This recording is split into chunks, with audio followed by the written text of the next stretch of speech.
Yeah, good evening, ladies and gentlemen, and welcome back to the Westmeath game. It's only our second week here. Myself and Thomas Mount here, just going over last weekend's game in the Football Championship and looking forward, I suppose, to this weekend's games in the Hurling Championship. But first of all, we have to pay a tribute to our lady footballers who won the All-Ireland Intermediate title last Sunday in Croke Park with an absolutely tremendous win against Wexford. They played some outrageous football. It's a game, probably, Thomas, that they're looking to play all year, I suppose, and they picked the right day to finish it. No better time to play like that in Croke Park in front of fans like that, so no better place to do it either. Yeah, and interesting to note, there's a few of them getting in their second All-Ireland. There's not too many people in Westmeath have two All-Ireland titles, and we want to wish them huge congratulations, and they've lifted the name of Westmeath, I suppose, up to another up to a higher echelon as well, and we want to seriously congratulate our ladies. Congratulations to them on winning the All-Ireland Intermediate title and bringing it back to Westmeath.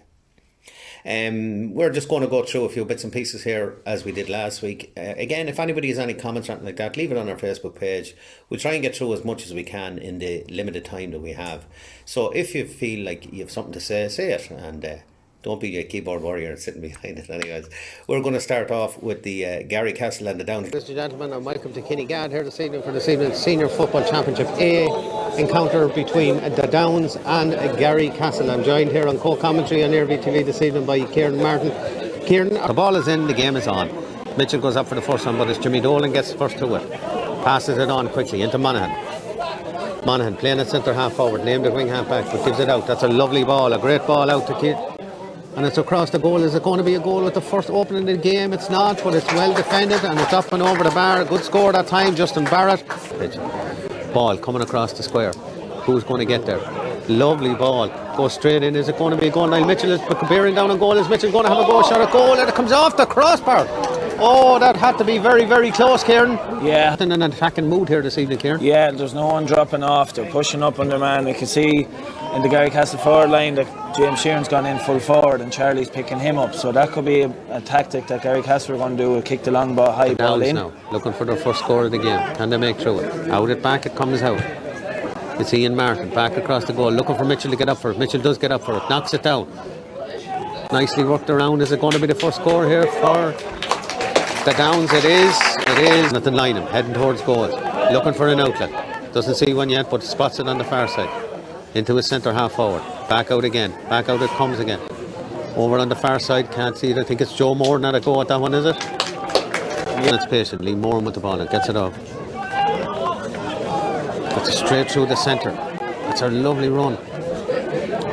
The Downs looking to add another tally to it. That's a good shot, is it? It's heading over. Yes, it is indeed. That's a lovely score. I think that came from centre half forward Conor Murray that time. This man is Justin Barrett. He's over on the far side. James Dolan now with the ball. Dolan tries to beat his man and does beat his man, but he's fouled in the process, and Dolan will now have the free. And look at the gap, Kieran, between where James Dolan was taking that free and the full forward line. You could have ran a bus in there, and this is going to be a handy score if it goes over, and it is. That's a lovely score that time. Michael Monaghan gets that one loose and open at the moment, and there's a great turnover. Great work by Gary Castle. They surrounded the man. They're coming in again. Who's it going to go into? It goes into Tom O'Hanlon. Back to Monaghan. Monaghan has it on the right. He's going to get it to Alex Gardner, and there's the equaliser. That's a great score, and that was work from a very, very put to earn your scores here tonight. Ball into Mitchell. Is he going to get there? No, he's not. Jack Donoghue gets there first, but Mitchell gets around him. Mitchell chips it in. Is this going to be an open score of the game? Yes, it is. It's a goal. A goal for... Both see teams on the inside line. The ball is there to be kicked in. There is that space, as you said. They're not playing a blanket or they're not playing sweepers. Ball into the corner. There's a great ball again. It's not 100% sure who it is this time, but it's fisted up and over the bar. I think that's the midfielder. You can see Gary Castle have decided to drop John Gaffey in front of Mitchell. So and I think that's because of the Niall Mitchell effect, Kieran, if I'm honest. They're afraid of Mitchell getting his hand on that ball, or afraid of him knocking it down. Gaffey has now gone out the field, but when he goes out the field, he leaves that space in front, and that's lovely work that time. And a beautiful score, really, really good score. Super score that from a forward. Well, look, that's why you give them the ball, and if they can do it, you just keep giving it to them. As you say, now on to Monaghan. Owen Monaghan bearing down a goal. Is he going to take the score? Yes, he is. That's a simple score. Simple in this one. Out, over to the far side. Joe Morton now takes off at a huge amount of pace. Look at the pace he's after burning into it. Gives it into Mitchell. Mitchell catches it on the chest. Looking around for someone to give it to. Hasn't got anybody yet, so he said, I'll go myself. Mitchell gets it through one, gets it through two. He's still going. Ball across the goal. Jim Brennan goes to the ball, but it's down on the ground, and is it going in? It is! It's a second goal. It's a second goal for Niall Mitchell. He got 2 bites at the cherry. Mannion, the corner forward, who's on his own, almost on his own 45 at that stage.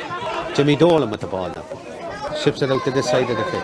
Out to Owen Monaghan. Monaghan now gets it back down. That's a free man into Owen Mulvihill. Mulvihill now heading towards goal. Is he going to take the man on? He is.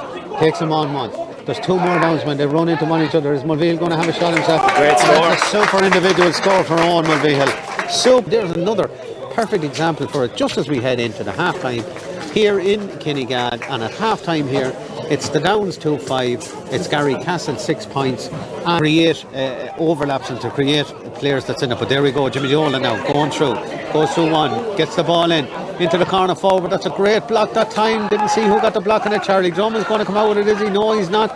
It's still in the danger zone that time. Not quite sure who had the shot on goal that time, but it's still a chance here, and that's Tom O'Halloran, and that's a lovely there's a lot of mistakes being made now. I don't know if that ball was actually over the line. I'm not convinced of it either, I have to be honest with you. I'm really not convinced that ball was over the line at all, but that's neither here nor there. It's only my opinion, and my opinion counts. Reward for the hard work from the Gary Castle forwards. That's a lovely score, great score that time. Owen Monaghan, he's wearing number 7, but he's playing as a half forward. Great work and great tenacity. He stuck to his pass, Jack O'Donoghue there, and that's nearly, is it gone astray? It is, yeah, it is, it's gone astray. A rather silly crossfield pass that time. Decision to foul the man in possession, and it's going to be a free out. Oh, there's a terrible pass. Is it going to be punished? No, it's not. There might have been an advantage. He gave him the advantage. In fairness, he gave him the advantage. Usually it's 5 seconds. I have a feeling he probably made the right decision there. It was a terrible ball across the square. Absolutely nightmarish ball across the square. He knew the very minute he hit it.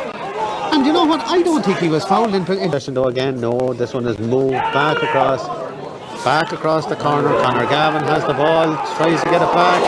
All he can do is find Alex Gardner. Gardner ships it on. It's Cathal Mannion, I think, over the far side is Mannion. That definitely looked like a penalty.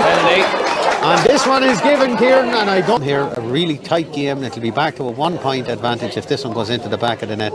Gardner steps up, Gardner strikes, and Gardner balloons it 4 foot wide. And can't see Liam Moore out there at the moment. I think it could be Liam Moore. So that looks like the substitution on it there, but if we get any more information on that, we'll let you know. But at the moment it's Gary Castle and it's Owen Monaghan, and is that another score? That's a lovely score by Owen Monaghan. And just to 9, if this one does go over, and it does go over this time, and Alex Gardner, for all that, is Gardner going to have a shot at goal this time? Yes, he is. No, he's not. He drops it in short. It's into Jimmy Dolan. Lovely pass by Tom O'Halloran. Oh! And Tom O'Halloran, I think he'll give them one more chance. That should have been a goal. Field to Owen Monaghan. Monaghan, he has men outside. He has loads of them outside. This time it's gone in. It's gone into the forward line. It's gone into centre half forward. Andrew Monaghan. Yes, it is. That's a wonderful score. He had the composure. He took his time. And Kieran, is there going to be a winner here? And is it going to be Gary Castle? It looked very unlikely at half time. There's a bit of a skirmish going on. The Downs coming on the attack now, and there's an absolute melee going off the ball. That's a 3-8. Trevor Martin has a chance, I think, to win it. It looks good. It's high. It's up and it's over the bar. It was rising as it went over the bar. And Kieran has proved to be the winner, because the Downs have won here in Kinnegad. They've kept their unbeaten record. 2-8 to the Downs. 13 points to Gary Castle here after a thoroughly entertaining game of football. A game of 2 halves really, and decided by a kick from a goalkeeper. Yeah. Forward partner, back to Martin. Martin looking for it. Joe Morton has gone in the overlap again over the far side. I think that one might be a little bit too strong, is it? No, it's not. He saved it and done it well, and that's a lovely ball in. That's a beautiful ball in. Who's going to get it? That looks like, was it a foul? No, referee says no. He was. The big game last Friday night. The 2 teams, unbeaten teams in the Senior Football Championship, was played in Kinnegad. I was lucky enough to be at it, and a really interesting game, I suppose, Thomas. the Downs came out with a Trevor Martin kicked the winner. I think it was nearly 4 minutes into added time at that stage. He kicked it from almost a halfway line. What a strike, and it was actually rising going over the bar. I suppose a draw might have been a fair result on the night. The Downs absolutely dominated the first half, whereas Garrycastle probably dominated the second half.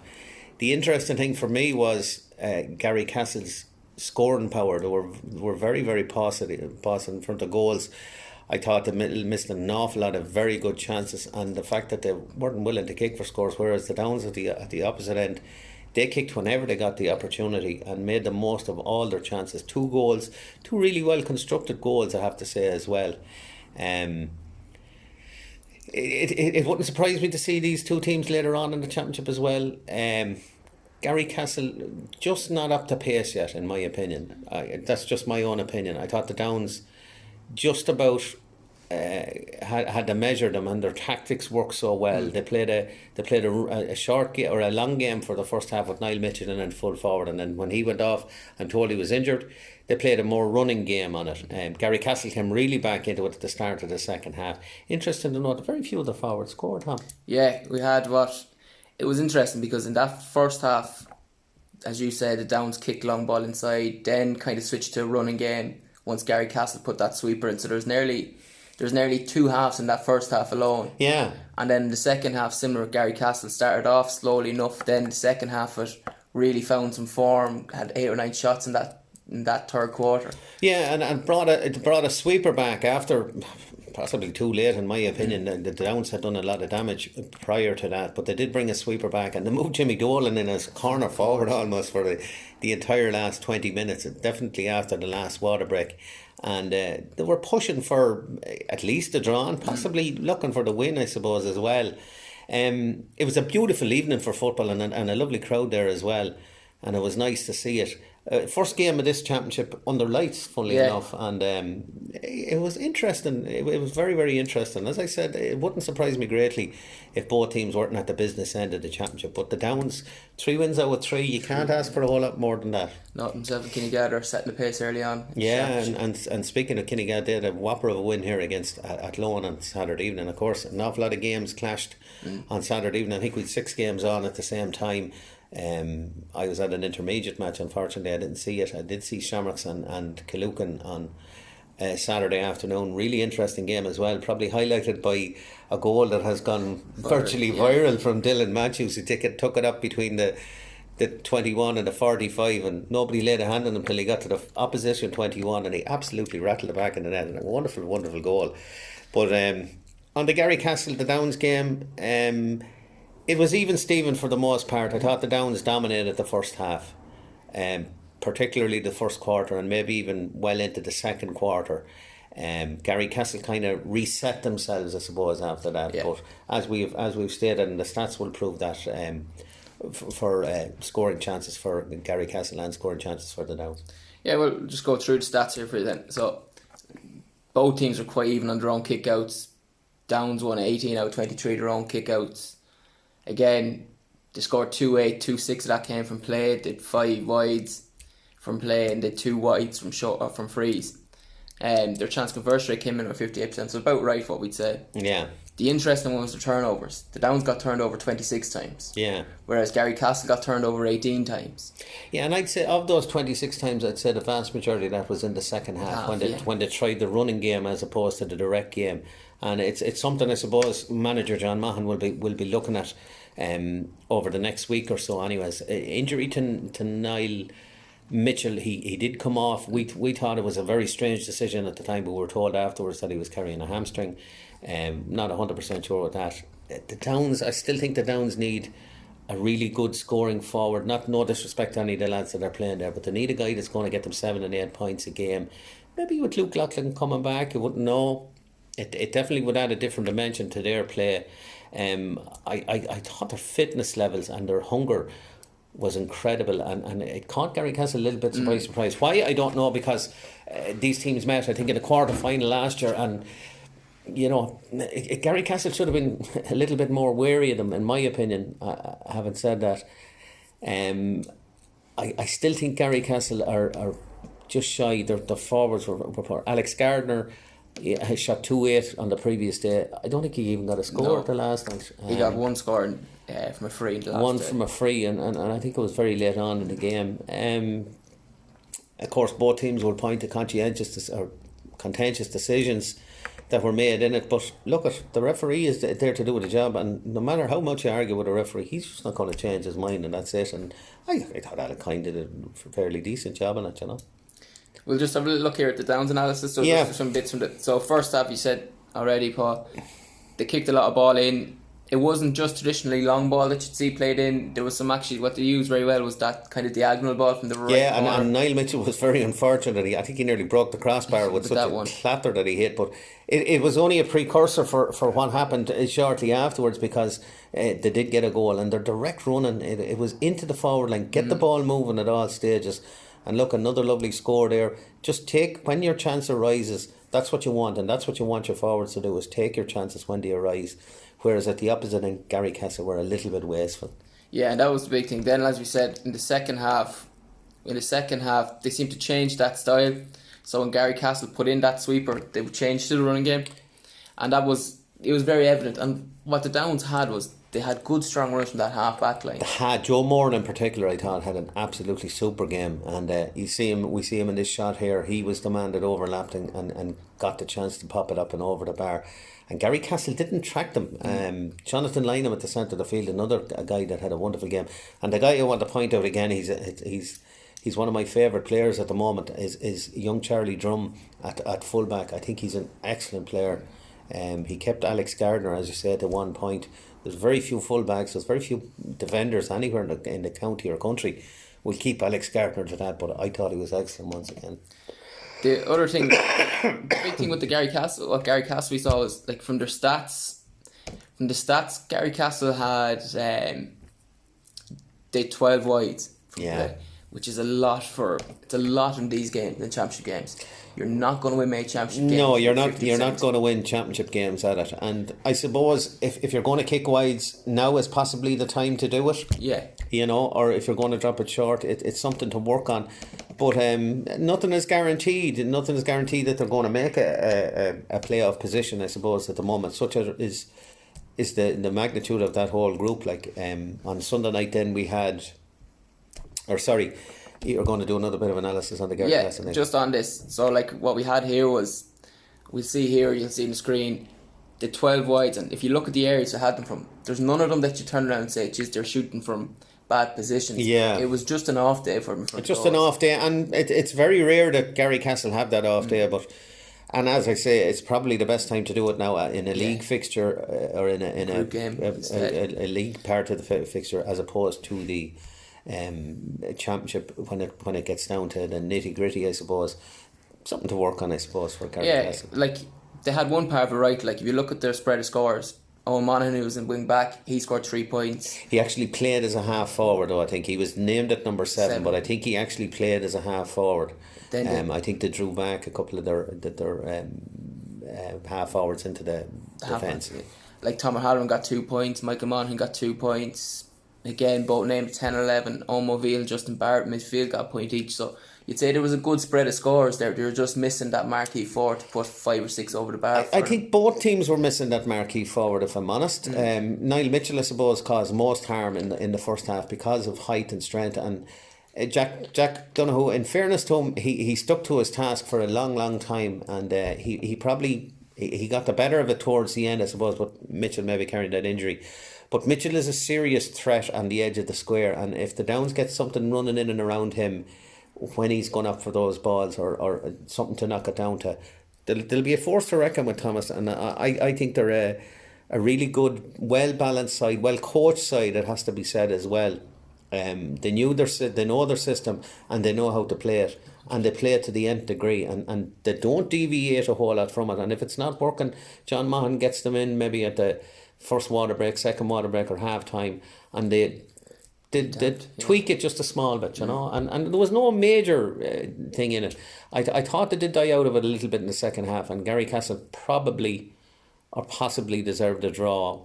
It's hard to say, but when you get a kick like Trevor Martin kicked it, the last kick of the ball, you know, he had a super kick of the ball. Yeah, and possibly the most important game, well, it certainly was for the two clubs involved over the weekend, and I suppose for a lot of spectators, was the replay as such of last year's county final between Turles Pass and St. Lomans, which was played here on Sunday night. TG Cusick Park for this Senior Football Championship game between Turles Pass and St. Lomans. Free for Shane Dempsey for St. Lomans. And again, Paul, we were on duty out in the Downs, and it's nice to see Shane Dempsey back in the St. Lomans. It's great. From a St. Lomans point of view, he's a huge addition to them, and also from a county point of view, we would hope that we might see him in the maroon of Westmeath next. Turles Pass have already taken the quick kick out, and Jamie Ganood plays that ball very aimlessly there and straight into the hands of Kelvin Riley. And Kelvin comes forward, tries to tread the ball over there to the far side where St. Lomans are on the attack again. The shot coming in, I think it's Ronan O'Toole again with the kick. Nigel Hart and Turles Pass with possession. Jamie Corcoran is going through the hands here now. Nigel Hart just looks up and with the right foot fires it long. Ball goes in there, push on the back there on the big number 13, Ian Davis. In there, I think it was actually Peter Pearson. Line very suitable for a right-footed kicker. Ger comes up with it, and Ger just strokes it over the bar. The open score for Ger Egan. Then he was the last against Kinnegad. Yeah, from the short work kick out there. Sam McCartan does very well, gets it, combined well there, and the shot eventually came in, and it doesn't go to hand. And good fighting there by TJ Cox. That's a lovely score there for the number 12 man. Holding that possession there, they're working it very tight over there, but good hands in play there by Turles Pass there. Jamie Corcoran just tracking back, got a hand in, turns the possession over, and Turles Pass trying to break with speed. Jamie Ganood comes across to St. Lomans 65, coming forward. There's a red wave moving now. Val Siskus has it. Val backs himself with the left foot, takes the shot. Peter Foy is the number 13. He looks up and he sees that there's a man inside. It's Shane Dempsey. It's a peach of a pass, but Darren Quinn came right out on. I think the referee has it. Sam looks up, tries to tread the ball through, trying to find his brother. He almost finds him by accident. Gets the ball up into his hand. There's a lot of bodies around. There's a lot of maroon jerseys around. The ball shoveled forward. It's St. Lomans that are on to the breaking ball here. There's a chance here. The space opens up. The shot comes in, and it's in the roof of the net. What a goal. I think it's TJ Cox, I think is the man that finished it to the back of the net. That was a fabulous goal, but Turles Pass backs will be looking at each other and wondering why somebody didn't just take control of that piece of play there, Paul, and get rid of the ball. Oh, Ray, there was four of them around the ball. And four big men, and the smallest man amongst them was TJ Cox, and he comes out with the ball, but what an absolutely superb finish, in fairness. This could be a game-defining goal, Ray, because we've seen it on a couple of occasions. There's not a whole lot between these sides, but that was an absolutely tremendous finish, and one that Turles Pass gave away. It was an absolute giveaway. Yeah, we'll follow that play from the short kick out, worked up along by Turles Pass, and eventually the mark called by Ian Davis, the number 13, and he calls the mark, and there's a little bit of, I think, indiscipline there from the St. Lomans man, and the referee brings the ball forward to the 20-metre line. Not sure whether that can be done, Paul, from a mark, but because the same player is still going to kick it. It's on the 20-metre line. Ian Davis is the man that's lining this up, and so he comes forward, and with the right foot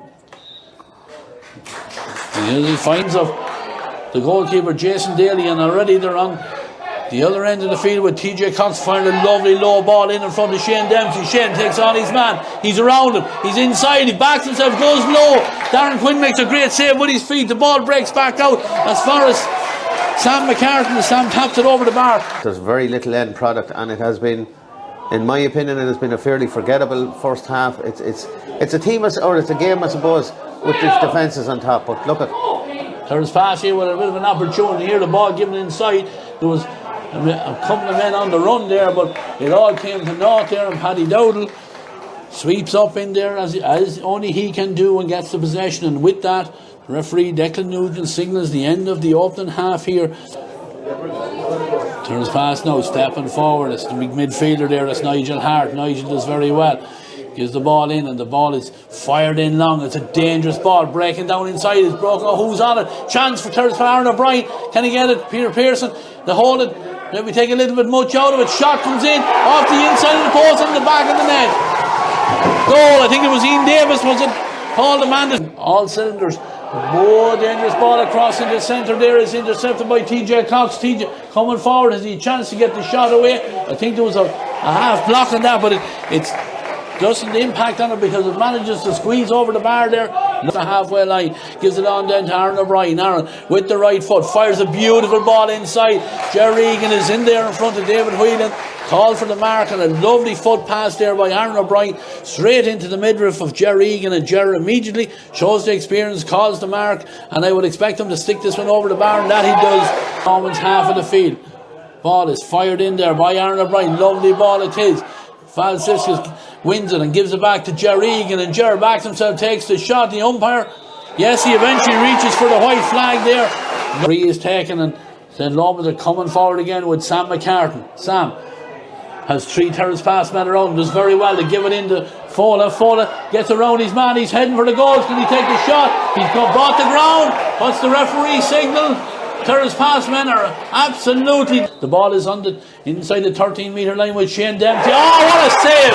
What a save by Darren Quinn! Oh, brilliant save, because Ian Davis has the ball, just settles it down, gives it back to Jerry Egan, and Jerry holds the possession, and the high ball kicked in here, looking for the man that just came in here, and good work there by the terrace pass. There's a nice ball given to Jamie Ganood, wearing the number 10 jersey, right up from the wing half-back position. He just taps it over the bar. Lovely score there for Jamie Ganood. Here to TJ Cox. Nice ball over here to Kelvin Riley in a little bit of space. Throws a dummy. Tries to get inside his man. Was he been fouled? No, so the referee backs himself, takes the shot. It's a great score by the number 5 for St. Lomans. Charging for. Take a rise off this one because Nigel Hart is coming right down the middle of the St. Lomans defence here. Keep carrying it. Goes to ground. Drew the foul, but the referee gives the free, and it's going to be a free for Terrace Pass. Just about 20. We'll watch the play now as the free is in. The ball is in the hands of Jerry Egan, and Jerry makes no mistake and brings us back to have the line ball, and they've taken it, and Fola has the ball. Fola gives it inside here to Sam McCartan. Sam carrying it forward, has the man, the big man. Fola here on the shoulder. Fola comes in, takes a shot. And St. Lomans have taken the free already because Ron O'Toole is on the move again. They're carrying it forward. Sam McCartan backs himself again, takes the shot. Great score there from Sam McCartan, number 8. We were a little bit fresh. He's carrying it forward. He's already gone across the 45. It's opened up in front of him. Does he want to take it forward? He gives the ball inside. St. Lomans with an opportunity here. It's all opened up. Ball given over the far side and crashed to the back of the net. Great score there by the St. Lomans. And Darren Quinn is getting involved. It's looking at games, and we can be the hurler in the ditch. And it's a red card, I think, is it? I think it's a red card, Paul. Short. Give it inside. Conor Slevin pushing forward now from the full back position. He looks up, takes a shot. Umpire, referee, and all. Look at that ball. The signal is that it's gone to the left and wide, and that is the last action of the half here of the game here. Actually, my mistake. Victory for St. Lomans, last year's county champions, on a final scoreline of 2 goals and 9 points to Terrace Passes, 1 goal and 7. It got dark here very early, and the climate almost matched the game. It was a hard-hitting, overly physical, in my opinion, game that there was an awful lot of off-the-ball stuff going on that could not be caught by anybody, I suppose. And neither side can hold their hand up and say, "Oh God, it wasn't us." It was overly physical a little bit for my taste. It was a decent game of football. Having said that, Lomans probably came out the better of it because they scored at the right times. Yeah. Terrace Pass just couldn't get level. They could never get level. If they did, just shortly after half time, they had a couple of chances to draw the game level, and God knows what would have happened at that. At the opposite end then, Lomans come down the field and get a goal. Shawnee Flanagan got a great goal to finish the game as a contest. It could have went either way up until that point. I thought, it was more about possession as opposed to going at the opposite defence. Terrace Pass were playing a very, very strange system of defending in huge numbers, and they weren't breaking all that fast either. And you know, they paid the price for it ultimately, I suppose, by the fact that they've lost 2 men as well, straight red card for Darren Quinn, and another red card for Aaron O'Brien late on in the game, and there was several yellow cards in it as well. There could have been several more if we're being completely honest. I think Lomans were the better side. They did play a little bit better than they have in the first 2 games that I've seen them, but at the same time they're still not up to the level. John Heslin is a major doubt, I'm told, for the rest of the championship. We don't know that for sure, but he's a huge loss to them really at the moment. Ken Casey only came on as a substitute. Nice to see Shane Dempsey back, and he played very, very well. He was one of their go-to men, I suppose. Ronan O'Toole got a little bit more freedom than he did against Kinnegad, and he revelled in that. TJ Cox had a really good game.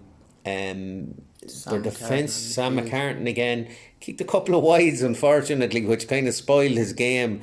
And of course, the old dog for the hard road, Paddy Dowdle again. You know, when the chips were down and they needed someone to stand up, he put his hand up and said, you know, Turtles Pass are not going to get through on us again here. It was much like last year's county final. I have to say, it was tight. It was uncompromising. Is been kind, I suppose. Neither team wanted to lose. Neither team wanted to lose, and it showed. And you know, sometimes you've just got to take the bull by the horns and go for it. And eventually Lomas did. They ploughed on. Their bench made a huge difference. Their bench made a serious difference. Fola came on, will showed him a few minutes, but Fola came on. He did, yeah. He added a little bit to it at the centre of the field. Again, I would worry. Turtles Pass broke them down far too easily for my liking anyway. They did get through. They didn't take enough shots maybe on goal as they should have, I suppose, and they were very reliant on Jerry Egan. Very few of the other forwards chipped in with any sort of thing. Kieran Geraghty was actually named at full forward. I think he spent most of his time between his own 14-yard line and the 45. I don't think he drifted out of that, but you know, at times, you know, you can defend all you want, but you'll never see a scoreline that with defenders, you know, winning a game for you. It's all about scores, and it was just Lomans had the scores on the day, and it puts them in a better position now, and it also puts Turtles Pass in a really dangerous position now. 3 games, 3 losses. They've played the Downs yet, I think, as well, which is going to be, you know, it's not going to be easy for them as well. They've got to play Athlone as well, who are struggling a small bit after their defeat to Kinnegad. And you know, Lomans were the better side on the night. There's no denying that, and they deserved the 5-point win, I suppose. It might have flattered them a small bit, but they definitely deserved the win. We'll just have a quick run through the stats. Yeah. So what we had here again, similar trend in all championship games so far. No team has really gone after the opposition's kickouts yet. Again, here we had Lomans win 11 out of 14 their own kickouts. Turtles Pass win 16 out of 19. No real.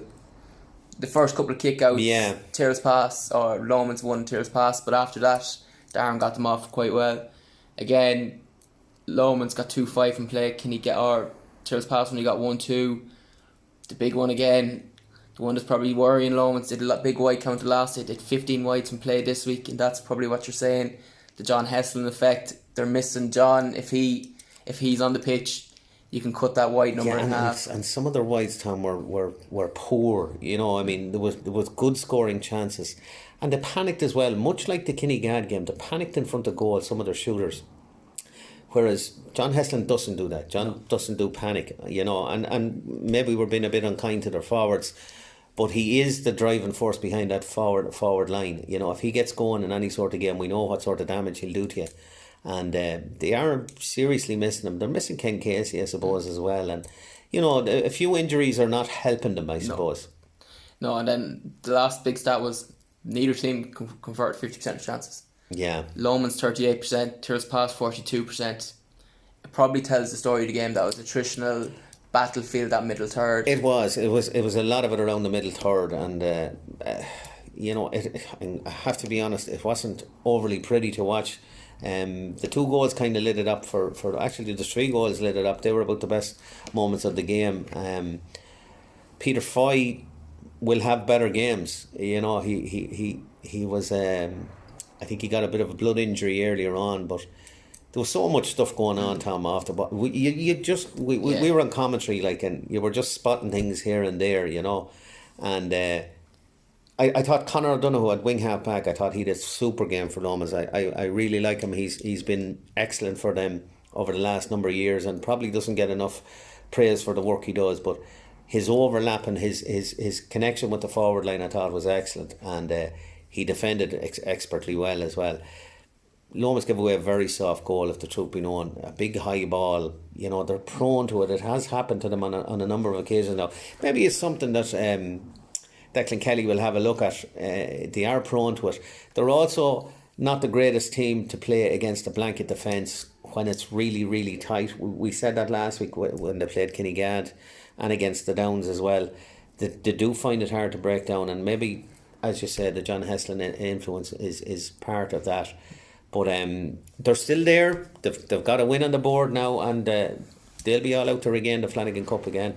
We'll just have a quick look at where the game was won and lost. Night. So what we had here was, again, the influence of the Lomans bench. Like you see here again, score in the second half comes off the post in this case, but you'll see here in a second, Fola's influence in the second half. You had a couple of lads' influence. So here we'll see Fola for this one here, making the burst through the centre. It's just that energy he brought. You know, it was something different, and it was something that was badly needed. You know, it's like he wins the Terrace Pass were arguing about the penalty. It's as clear a penalty as ever I have seen in Cusack Park. I have to be honest. Like, I mean, in my opinion, there was no arguing with it whatsoever. And here again, Fola bursting through again, loads of space, and he really should have scored that one.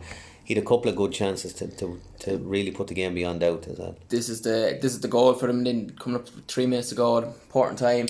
It could have been. Having said that, at the opposite end, Terrace Pass could have got an equaliser, but it just happened to break Loman's way. They moved it forward. Johnny Flanagan, I don't know how he got up so far, because he started, I think, on his own 45-yard line, and there was the sending off. I don't think Darren. It's not one of his brighter moments, and I don't think he'd like to be watching that again. But look, it was frustration to get so close and then to leave it away like that. I suppose the big thing there was, like, it was Kevin Regan giving the ball across. It was their bench.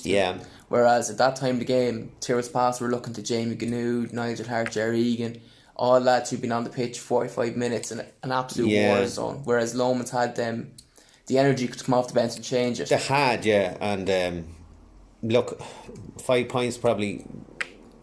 I'm not sure whether it flatters them, but they were definitely a better side anyways. Brilliant goal, really good goal from TJ Cox. Yeah, it was, again though, remember we talked about last week, Terrace Pass coughing up goal opportunities. They coughed up 4 or 5 there at the weekend again. Some of that was again through the energy of the bench, but you'll see, like, Shane Dempsey had a couple of goal chances in the first half as well. He did, and Shane Dempsey's getting better by the game. You know, he's been out of football, I suppose, or out of the heat of battle for a long time. And he is getting better by every game. And if I was a defender, I'd be very worried about him, you know. But there again, there's a couple of very, very poor wides. But look, it'll matter little to Declan Kelly, you know. It was all about the 2 points on Sunday night, and I think they got them. Would Gary Castle swap that, you know, to get the draw? Would they care what sort of a game it was? I'm not so sure. It leaves that championship much as we expected, Thomas. I thought Gary Castle might actually do something against the Downs, but it's not. The Downs on 6 points. Kinnegad absolutely flying on 6 points and knocking up really, really good scores and playing a nice brand of football, it has to be said. They have a system, they know how to work it, and they play to it and play to its strengths, and they have some really, really good shooters, I suppose, is for want of a better word. It leaves Terrace Pass in a bit of trouble. It also leaves Athlone in a bit of trouble. Now, Lomans, of course, with the 1 win. The next round of games will be fairly interesting, I suppose. You've Gary Casson and Lomans now, and neither team will want to lose that either, you know. I think the loser of that game don't make a quarter final. More than likely not going to make a quarter final. They might squeak into it, but it looks at the moment as if the two teams that'll be probably going down from that are probably Terrace Pass and maybe Athlone, but there's still a bit to be played for. I think the Downs and Kinnegad are set. Yeah, I really do. I think they're they're good enough and they've shown the best form of any of the two teams so far, and that's why they're at the top of the table, and that's why they're unbeaten again. Be interested to see the game between the two of them. That could be a really decent game. Something to look forward to. I'm hoping that we'll have that on RVTV with any bit of luck. But I think that could be a telling game as well. I think Lomans are getting better. I think Dempsey with another game on board. I think a few more of them with another game on board. It's definitely helping them. Of course, they're out the next day. They play. They're playing Garrycastle. Turtles Pass will be playing at Lone. Again, that's do or die for both of them. Kinnigat the Downs. Would it matter if a draw would actually probably suit both of them at this stage now, and a loss won't really affect them either. They're still going to be on 6 points. The max most of the other teams can get is 6 points. I think Garrycastle can only make seven. Yeah. Athlone have only a single point, and Turtles Pass, of course, with nothing at all. Even if they win their last two games, I don't see them making a quarter final, if I'm honest. Yeah, and we'll go on out to the Senior Championship, the B division of it. The live game, of course, on Saturday evening was between Colliery and Rosemount. Colliery, I suppose, probably should have won it, Thomas. They were 4 points up. 4 points up at half time. Probably they'll be looking at as maybe one that they gave away. They were very poor in their first game here, but they've come alive a little bit in the second half of it. Rosemount still haven't hit any sort of form, in my opinion. They're only thereabouts, and a draw, it really didn't suit either of them as such. It helped the other teams in the groups, I suppose, if they got a win. We had Shandona and Moat at the weekend as well, and Shamrocks and Killucan was here on Saturday afternoon. Shamrocks a little bit flattered maybe their victory, but they were, in my opinion, they were the better side on the day. Killucan had a few issues with a square ball. I have to say I shared their thoughts on it, but look, at Shamrocks got the scores when they needed to. The draw for Colliery and Rosemount, it was played in Moat on Saturday evening. I know we had good viewership on RVTV, and for those of you out there that still haven't logged on. There's good games. It's good quality to watch on it as well. What were the stats like on that one, Thomas? Yeah, again, this one, Rosemount won 6 out Colliery's kickouts, 17 kickouts. So that was the best we've seen so far. Yeah. Again, both teams, Rosemount got 8 from play, Colliery won 5, 6 wides each from play, 5 from frees. It was nip and tuck, to be fair to both teams. Again, Rosemount 65% chance conversion, but they had 30 turnovers. Yeah. And again, Colliery 52% chance conversion, 28 turnovers. But I suppose it was similar enough to the Lomans game, Paul, in terms of that middle third was made a war zone. Yeah. Both teams went hard on that middle third. Again, first half, we'll have a look in a second. First half, Boydoo had a huge influence on the game. Yeah. Everything good Rosemount did, Boydoo was at the centre of it, yeah. Yeah, at the heart of it. The second half, they slowed them down a bit, and then Tio came into the game, to them, to be fair, when they really needed someone to stand up. We'll have a little look at it here, but to be fair, Owen Fox for Colliery had a brilliant game. He dominated the whole game. I thought he was very, very good. You'll see here, first half of Colliery, the goal comes off this, is lovely Paul by Alan Fitz, and they get the goal off, but they got the space better inside. Both teams had clogged up that middle third, but Colliery were the better at opening up that middle third, to be fair to them. I think Shane Curran is having a problem picking his best side at the moment. He's not. I don't think they're set on what the best side. Robbie Hickey, I suppose, is a major loss, and there's another goal chance there that came off the crossbar. But it's hard for both, and a local derby is a local derby. Like, you know what I mean. These teams know each other of old and probably are good friends as well. So it's hard to keep at it, But Colliery have come back well after their first round aberration, really. They were very, very poor here on the opening day against Shandona, or maybe we're a bit disingenuous to Shandona that they played well. But they definitely have improved. They're on an upward trajectory. Young McCormack there is a really, really good scorer. He can kick them from any sort of way. When he's in the mood, You know, he's a kind of a streaky player like that. But Colliery will need him, and they'll need more as well from players like him if they're going to stay in the hunt for this one. But they're still there, you know. Yeah, and Senan Baker had a very good game, and to be fair as well, Kev, I think he's a wonderful talent. Yeah. I think he's a wonderful talent. He's big, he's strong, and he uses the ball extremely well as well, which I like about a young player. And he's not au fait to, he'll pass the ball if it needs to be passed, or if he sees it in a better position. It's his cleverness on the ball, I suppose, is what's most striking from Senan. And he has a bright future ahead if he keeps going at the current trajectory he's going at. Just we'll look here at the Rosemount bits and pieces. So like first half we'll see here this is the second half when the game's in the melting pot. Theo Watts really stood up here. He was driving right through the middle, causing problems for Colliery, and they found it very hard to deal with him. Again here you'll see in the first half Boydoo was everywhere in the first half. He wore 2 in his back, but he was back playing nearly as a wing forward. But wherever the ball was, Boydoo was fairly close to it. And again, Colliery found it very hard to stop him in the first half. They seemed to get hang on him in the second half, to be fair to him. But again, this one from Sean Pettit. Sean had drifted out the field at this stage, kicked one just to bring them 2 points in at half time, or 2 points down at half time. But again, Boydoo was at the heart of everything in that first half. I think they need a little bit more. I think Rosemount need a little bit more from Sean Pettit as well. He's a good target man, and they've got to really use him. Like, they're a big, strong side, you know. They're physically very, very strong.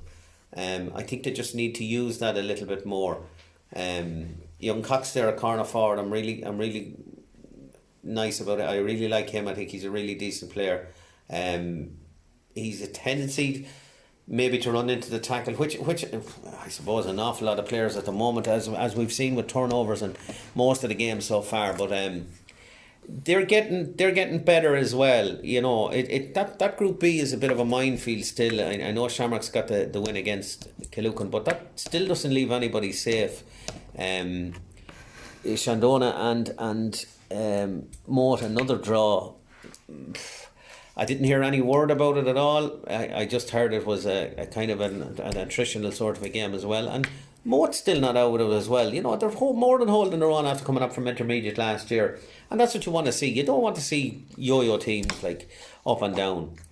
You know, and it makes that a very, very competitive competition. Killucan play Shandona in the next game. That's vitally important for both teams.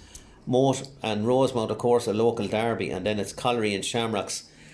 I think Shamrocks are stepping up a small bit. I have to say, I thought at times they were absolutely excellent. I would worry the fact they were open down the middle on an awful lot of occasions.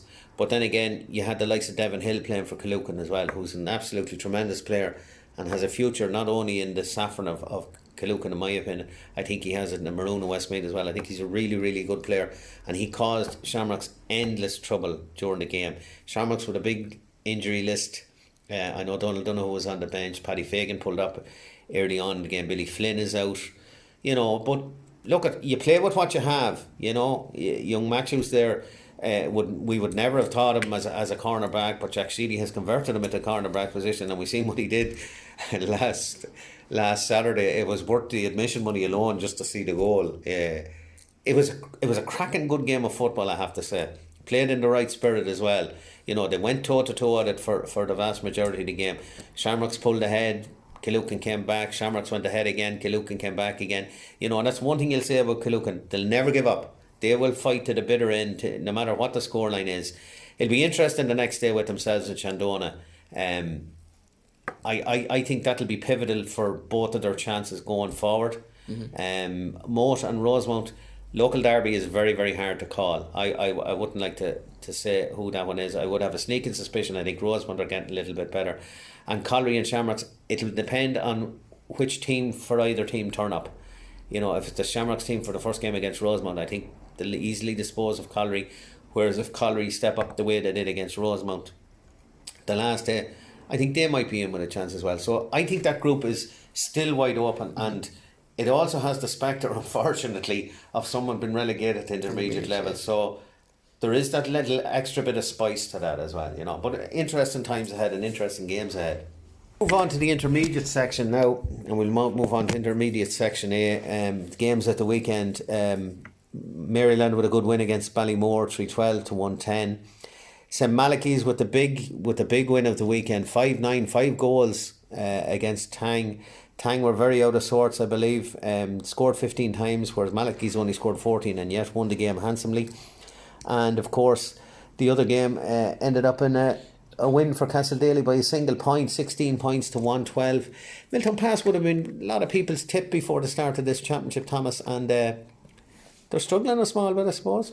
Yeah, no, to be fair, we have highlights of that game, so thanks a million to both teams for... Yeah, and just on that, if anybody has, if we have highlights on any of the games, do send them in to us. We'll try our best to to go through them as well, and many thanks to Milton Pass for that. They are struggling a small bit, whereas Malachy's are the form team, I suppose, Thomas, in that group. Now, to be fair to Milltown Pass, Finn Barcoyne looked in good form the other day, so that'll be great for all Westmeath fans and Milltown Pass fans to hear that he's back getting a bit of form there after he 2 years there of injury plague, to be fair to him. Absolutely. So it's great to hear him getting back into form. And to be fair to Castledaly, Lorca Dolan had scored 6 points there at the weekend, backed up nicely by Alan Stone in midfield, who kicked a few points as well, 3 points from midfield. So to be fair, it was a cracking good game of football. Both teams as well played in the right way. Yeah. And both teams expressed themselves very well, to be fair. So again, I think I do think Malachy's, I did tip them before the start of the championship this year. I just fancy them if Castleton are going well in the hurling as well, but I really think they have a lot of very, very good footballers, and it's shown. They're top of the table there. Tang just behind them, of course, last year's beaten finalists. I think that the telling statistic here is Ballymore. They've shipped a couple of very, very serious beatings, Tom. I know they're under serious pressure with injuries. They have a huge injury list, and it's not nice to see any team going through that. And they have a tough game the next day against the Tang side. After losing on the last day, Tang will be out for blood, I suppose, to win that game. Kind of a local derby as well. Maryland and Milltown Pass, I suppose if Maryland are going to make any sort of impression on it, or Milltown Pass, I think that's do or die. I think that's a quarter final position for either one of them. Castledaly will play St Malachy's. Be interested to see Castledaly coming down from senior last year, playing probably the best intermediate team at the moment. Yeah. And it'll be interesting to see how they get on. But again, very, very interesting fixtures for the next day. In the Section B, it's all to play for. I was lucky enough to be at the St Mary's against Multi game on Saturday night, and I thought Roger Bridge were absolutely superb. They weathered the storm for the first 20 minutes. Multi came at them and really had a good go at them. Didn't kick enough shots, didn't make enough attempts at goal, in my opinion. They had chances and they over-elaborated on a number of occasions where there were clear scoring opportunities, whereas at the opposite end, as soon as the Bridge got a guy into a scoring position, they took that chance. And it was wonderful to see Owen Gorman come off the bench and scored 1-2 and 5 great scores, It was telling that Multi-Farnham changed their goalkeeper at half time, so their kick-out strategy was not working in the first half. Definitely wasn't working. No disrespect to Henry Riley, but it just wasn't working. But the Bridge weathered the storm, and they have, I call him the Energizer Bunny, Ken Rizal. I thought he was absolutely superb. I don't think there was a blade of grass in Malloy Park that he didn't cover last week. He was absolutely all over the pitch. Sam Plant as well, another guy that needs serious mention. I thought he was superb. The Cullies, of course. Enda came on as a sub and scored. To have that scoring threat, Tom, their biggest problem for Roger Bridge, I see, is their physical size. They're a little bit smaller than a lot of the teams around them, but that will matter little. It's nice to see Milltown. I did fancy Milltown last year. I tipped them to be fairly close. They're going fairly well as well. Unbeaten so far. Kilbeggan and Ballycarriga, 13 points to Ballycarriga. That game has been coming from Ballycarriga. Yeah. It has been coming. They've been tipping around there for the last little while. They beat Multi, lost to the Bridge, but the game against Kilbeggan, and I think the shootout is probably going to be between Kilbeggan and Multi, and I think that's more than going to decide as to what team are in trouble. Tubberclare take on Multi next time. That's a must win for Multi, in my opinion. It's an absolute must win. Of course, the local derby of all local derbies with Ball and Milltown. My father played for Milltown, and I know the rivalry that's out there between those two clubs, but it'll be interesting because Milltown are on a bit of a high, and Ballycarriga will need to win that if they're going to progress. St Mary's Rochester Bridge will play Kilbeggan, another kind of a local derby, but I think the Bridge are on a bit of a roll, and wouldn't surprise me on final day here in Cusack Park that St Mary's are not in it. I think they have a nice system. Peter Tormey wasn't with them on Saturday night now because he was actually playing for Bunbruston in the junior championship himself. But it was just the way they handled the pressure that Multi put on them, and then when they broke with such ferocity, and they took so many good opportunities. Jordan Ajani was playing full forward for them, didn't play there at all. He actually almost played at the centre of the field, but their movement, their connection with players, I thought, was excellent throughout, and they didn't panic. Most important thing, particularly for intermediate and junior clubs, don't panic. It'll come good eventually. Multi huffed and puffed, I suppose, for the first 10 or 15 minutes. Young Wallace was super for them at the centre of the field, although I don't think it's his position. But when the Bridge attacked him, the Multi defence crumbled a small bit, and 3 good goals, 3 very well executed goals, more than deserving of them. The winning margin might flatter them a small bit, but that's neither here nor there. Ballycarriga were excellent, I'm told, against Kilbeggan, and Milltown 4 points winners against Tubberclare. A decent win. Like, Tubberclare are not a bad side, and Milltown will be looking at an upward trend, I suppose, as opposed to looking down as where they were last year in a relegation playoff. I don't think they'll be in a relegation playoff this year. On to the junior championship now. We'll leave this A section, that's for the senior clubs. We will move on to the junior football B section here, which is an absolute minefield, I suppose, at the moment. Some interesting results at the weekend. A great win for St Joseph's, 4-point winners over Ballinagore. Ballinagore have flattered to deceive this year, I'm afraid. Finney were well beaten by St Paul's side, who, that game has been coming in them as well, I suppose. They've been a little bit unfortunate. And Ballycamoyle, of course, and Bunbruston. Bunbruston, I think, were 9 points up at one stage against Ballycamoyle, and it shows the battling quality that Ballycamoyle had. They're still bottom of the table, unfortunately, but it's still a lot to play for in that one. The next round of games, Paul's play Ballycamoyle in the next round of games. That's a crucial game, particularly for Ballycamoyle, and I suppose if Paul's are going to have any say in the championship, they'll want to win that one. Ballinagore, can they overturn Finney and get their season started? I'm a little bit disappointed, if I'm honest, with Ballinagore. I thought they were a little bit better than that. I thought they'd be up and about the end of it. Bunbruston and St Joseph's, there's a clash.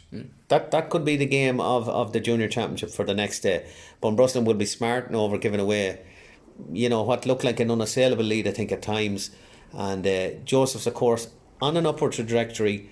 They have got a lot of good young lads. Brian Keegan there, I know. They've young Ross Elliff centre the field, and they have Jordan McDonald, who in my opinion is going to be an inter-county footballer at some stage as well.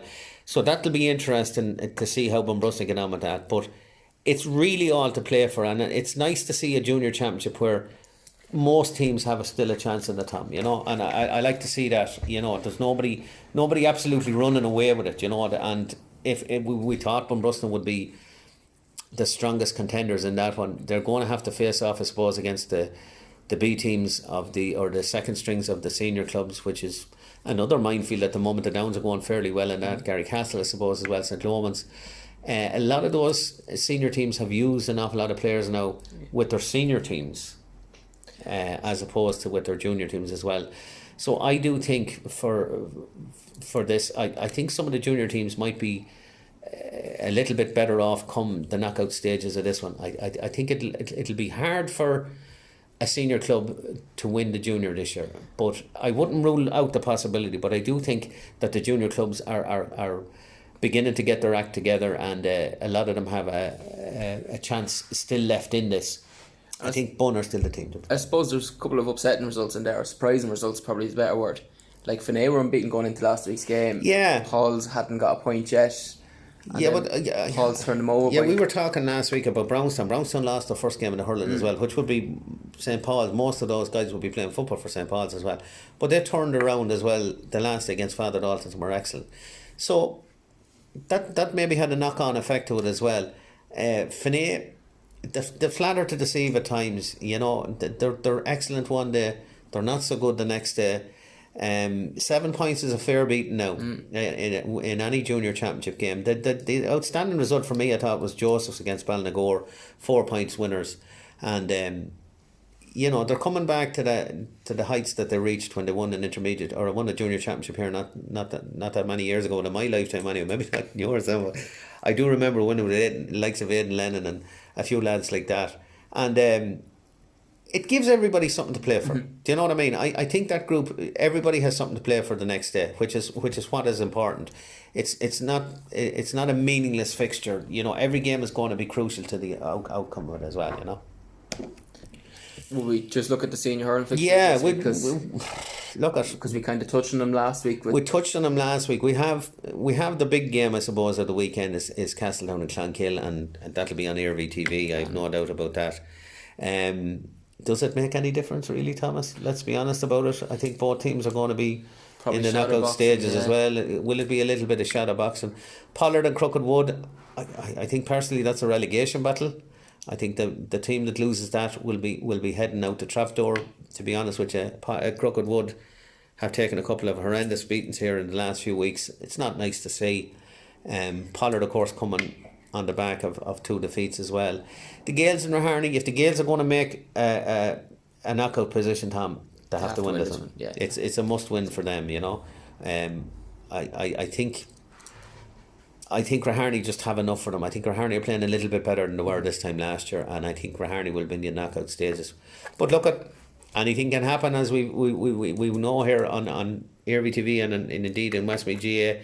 Anything can happen. I think the game of the weekend will possibly be Raherney and Loughlin Gales, funnily enough. I think the other games, I think shadow boxing in the first game, I think neither team will want to lose it, but will it make any difference if either team do? I don't think it will. No, probably Castle probably look to try and find a couple of forwards. It's been a lot of everything's gone through Niall so far this year, so they'll probably use it to try and find another scoring outlet, because they'll find it hard come the latter half of the championship if they're relying on Niall, especially with Angus playing a bit deeper this year so far. Yeah. It was interesting to note that some of their squad players got a run against Crooked Wood the last time. They did very, very well. I thought Morgan Gavigan in particular was outstanding for them, you know, and he probably won't even get a starting place on Sunday night, you know. So Pat O'Brien, I think, has a wealth of talent on his hands. It's how it's utilised now. Would either manager, would Pat Toole or Pat O'Brien be annoyed if they lose the game on Sunday night? Yes, they probably will. But will they be overly concerned? I'm not so sure that they will. I still think both teams will be in the knockout stages, if I'm honest. They're the 2 best teams I've seen so far. Quickly followed by Raherney, who are coming with a bit of a run. They're a little bit younger, maybe a little bit hungrier, and as we know, if Raherney get a bit of hunger into them, there's no other team in the GAA, as far as I'm concerned. They will absolutely punish it.